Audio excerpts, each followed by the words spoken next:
Hello dear student, তোমরা অসুখী একজন থেকে 5 নম্বর পেয়ে গেছো, কারণ তুমি আজ এই ভিডিওটা তোমার কাছে পৌঁছে গেছে। আজকে আমি বলছি যে 2027 সালে বাংলায় অসুখী একজন থেকে যে 5 নম্বরের যে বড় কোশ্চেন থাকবে সেটা তুমি আজ পেয়ে গেছো।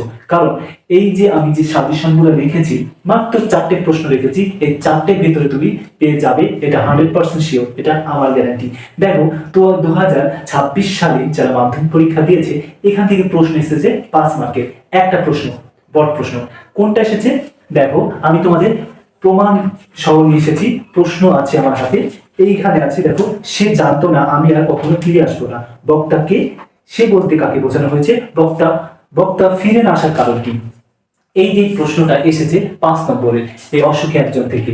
এবারও 2027 সালে যারা পরীক্ষা দেবে এখান থেকে তাও 5 নম্বর পাবে, কারণ এই ভিডিওটা তোমরা দেখছো তাই তুমি পাবে। কারণ তুমি হয়তো বইয়ে হাজার হাজার প্রশ্ন আছে, কোনটা আসবে, এটা পড়ছো, ওটা পড়ছো, ওটা পড়ছো, সাজেশন পাচ্ছ না। কিন্তু আমি বিগত 26 সালের যে সাজেশনগুলো দিয়েছি সেখান থেকে এসেছে, যারা দেখেছে তারা জানে। তুমি যদি দেখতে চাও তো তুমি সেই ভিডিওতে গিয়ে দেখে আসো, যদি না হয় তো কমেন্টে এসে বলো যে আমি পাইনি বা মিলছে না।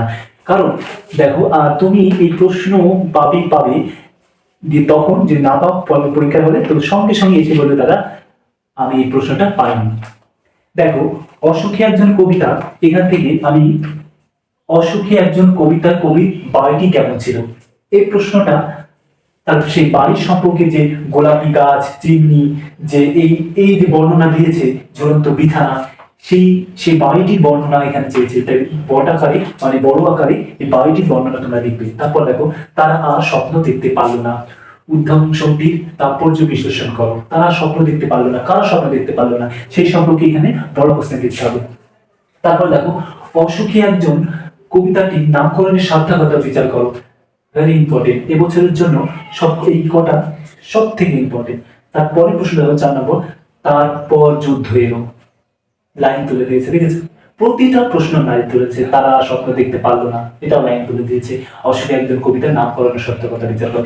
এই টপিক প্রশ্নটা একটু আলাদা। এই ধরনের প্রশ্ন যদি বই থেকে এই নামকরণের সার্থকতা, যে কবির বাড়ির বর্ণনা যেটা দিয়েছে, এগুলো একটু গভীর বা বিস্তারিত জন্য দিয়েছে। আর যেটা লাইন তুলে দিয়েছে, দেখো লাইন তুলে দিয়েছে, শিশু আর বাড়িরা খুন হলো, এটা লাইনে আছে। তাই হচ্ছে দেখো, আমি এই প্রশ্নের কথা বললাম যে তারপর যুদ্ধ এলো। পাঠ্য কবিতায় কবি যুদ্ধে যে আশ্চর্য, করুণ ও মর্মস্পর্শ ছবি এঁকেছে তার নিজের ভাষায় লেখো। এটা একটু সহজ করে দিয়েছে, নিজের ভাষায় লেখো। তারপর যুদ্ধ হলো। আমরা যে ক্লাসগুলো করিয়েছি তোমাকে, আমাদের ভিডিওতে আছে, সেই ক্লাসগুলো যদি তুমি দেখো তাহলে এই প্রশ্নের নিজের ভাষায় লেখো, এখানে 5 নম্বরে 5ই পাবে। আর বাংলার বেশিরভাগ প্রশ্ন কিভাবে আসে জানো তো? নিজের ভাষায় লেখো। কারণ সারাংশ বিষয় আছে এখানে, বিস্তারিত তুমি যদি শোনো, আমাদের যে ভিডিওগুলো ভয়েস ওভার দিয়ে করার আছে সেগুলো তুমি যদি শোনো, সে শুনলে তোমার আর পড়া লাগবে না। এই বিশেষ করে এই পাঠ্য বই তোমাকে সারাদিন বা মানে পাঠ্য বইটা আর আমাদের ভিডিওগুলো যদি দেখো, তাহলে তোমাকে কোনো মানে বই ওখান থেকে কে বলছে, এখানে সাজেশন দিচ্ছে, এখানে হাতা কালার সাজেশনের কোনো প্রয়োজন নেই। শুধু আমাদের কথাটা শুনবে, তাহলে তুমি মাধ্যমিক নিয়ে চিন্তা করতে হবে না। দেখো, শিশু আর বাড়িরা খুন, এই আশ্চর্য সংহত ছবিটির মধ্যে যুদ্ধের পরিসাচিত বর্বরতা কিভাবে প্রকাশিত হয়েছে কবিতায় অবলম্বনে। খুবই ভালো প্রশ্ন, এই প্রশ্নটা খুবই ভালো প্রশ্ন, এবছরে আসার জন্য খুবই, এগুলো সবই ইম্পর্টেন্ট। আর তোমরা যদি অন্য কোনো সাবজেক্টের জন্য, যেমন অন্য কোনো চ্যাপ্টারের জন্য যদি এরকম সাজেশন পেতে চাও, অবশ্যই কমেন্ট করে জানাবে। আর ভিডিওটা ভালো লাগলে অবশ্যই লাইক, কমেন্ট, শেয়ার করবে।